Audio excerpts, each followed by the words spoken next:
नमस्कार मित्रांनो, आपल्यासोबत आज लाल बहादूर विद्यालयाचे पर्यवेक्षक श्री लुटे सर जे आज विद्यार्थिनी प्रतिनिधी करता निवडणूक नियंत्रक अधिकारी म्हणून काम पाहत आहेत. त्यांची या निवडणूक प्रक्रियेबद्दलची प्रतिक्रिया आपण जाणून घेणार आहोत.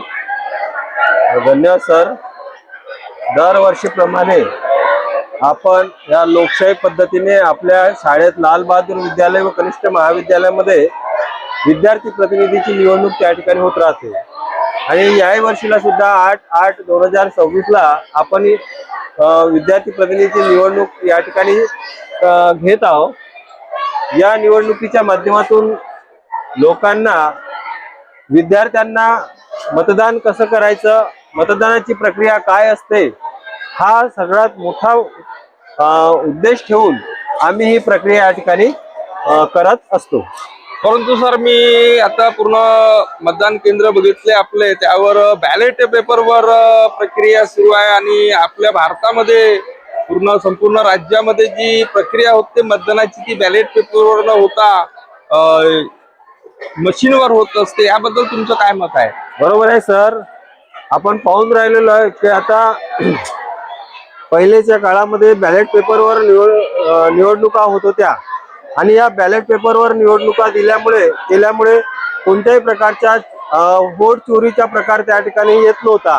पण अलीकडच्या काळामध्ये तुम्ही म्हणता ते बरोबर आहे, सत्यता आहे की अलीकडच्या काळामध्ये ईव्हीएम मशीनच्या माध्यमातून त्या ठिकाणी हे होऊन राहिलेले आपलं मतदान होऊन राहिले आणि या मतदानामध्ये बऱ्याचशा अशा प्रकारचे घोळ आपल्याला पाहायला मिळते आहे. पण म्हणून आम्ही या ठिकाणी ठेवलेलं आहे की ईव्हीएम मशीनपेक्षा बॅलेट पेपरच्या माध्यमातून जर वोटिंग घेतलं तर ज्या उमेदवाराला त्या ठिकाणी किती मतं मिळाले हे आपल्याला पाहता येते.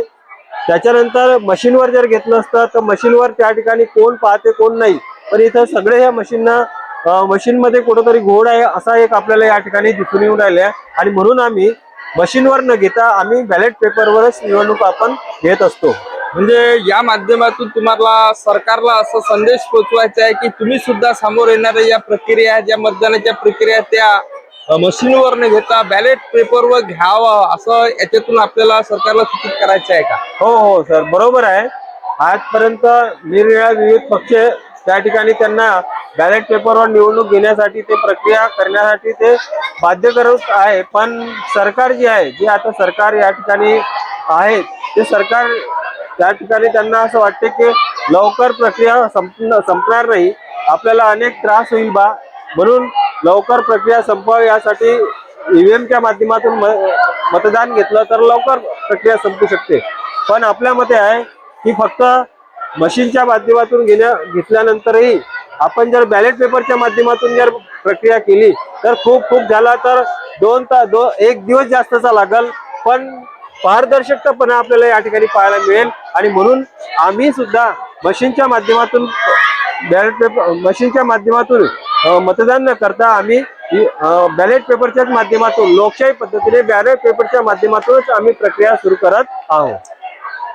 म्हणजे आपण जे बॅलेट पेपरवर प्रक्रिया राबवून राहिलेलं आहे, हा एक आपण सरकारला आपला उदाहरण देऊन राहिलो असं आपल्याला म्हणायचं आहे. हो सर, बिलकुल. आणि याच्यातून सरकार काहीतरी बोध घेईल आणि पुढच्या निवडणुका त्या सुद्धा मशीनवर न घेता, ईव्हीएम मशीनवर न घेता बॅलेट पेपरवर घेतील अशी आपली सुद्धा विनंती राहील सरकारला. 100% सर, तुमचं म्हणणं बरोबर आहे. म्हणून आपण या ठिकाणी मशीनवर न घेता बॅलेट पेपरच्याच माध्यमातून त्या ठिकाणी वोटिंग मतदान घेण्याचं आम्ही उपयोजन केलेले आहे.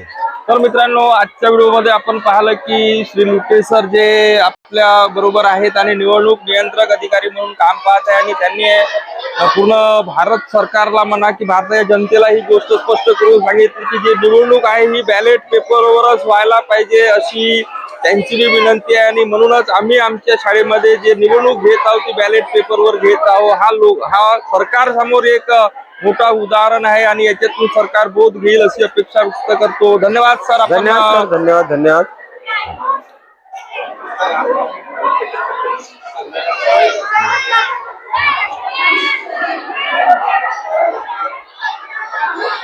बोलून चहा कुठं नेलं? अरे हितेश,